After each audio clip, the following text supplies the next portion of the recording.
F'dawn il-jiem ħareġ għal-bejħ il-ktieb Pawlu kif nafu jien, tifkiriet dwar Pawlu Mizzi.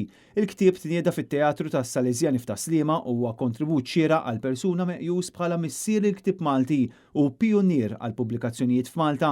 L-importanza ta' dak li jagħmel Mizzi kienet deskritta mill-professur Oliver Friġġieri u stqarr li l-istorja tal-Klabb Kotba Maltin, il-ħolma kbira ta' bniedem kbir Pawlu Mizzi għad trid tkun studjata u mqiegħda fil-post propju tal-kwadru kulturali ta' Malta fi żmien ta' tiġdid, kunflitt, ftehim u tranzizzjoni.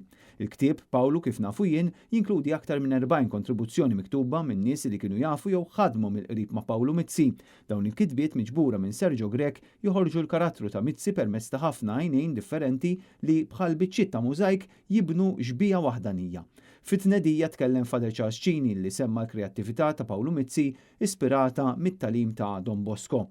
Tkellem ukoll il-professur Manuel Mifsud li stqarr li l-messaġġ ta' ħajjet Pawlu Mizzi u illi bħala poplu żgħir għandna nibżgħu għalina nfusna għall-identità tagħna ta' Maltin għall-insienna li huwa xhieda ewlenija tal-istorja tagħna. Inkunu lesti biex naħdmu u nbagħtu għalihom diki roadmap ta' veru. Il-ktieb Pawlu kif nafu jien tifkiriet dwar Pawlu Mizzi u pubblikazzjoni tal-Klabb Kotba Maltin u jinsab għal-bejħ mill-ħwienet ewlenin.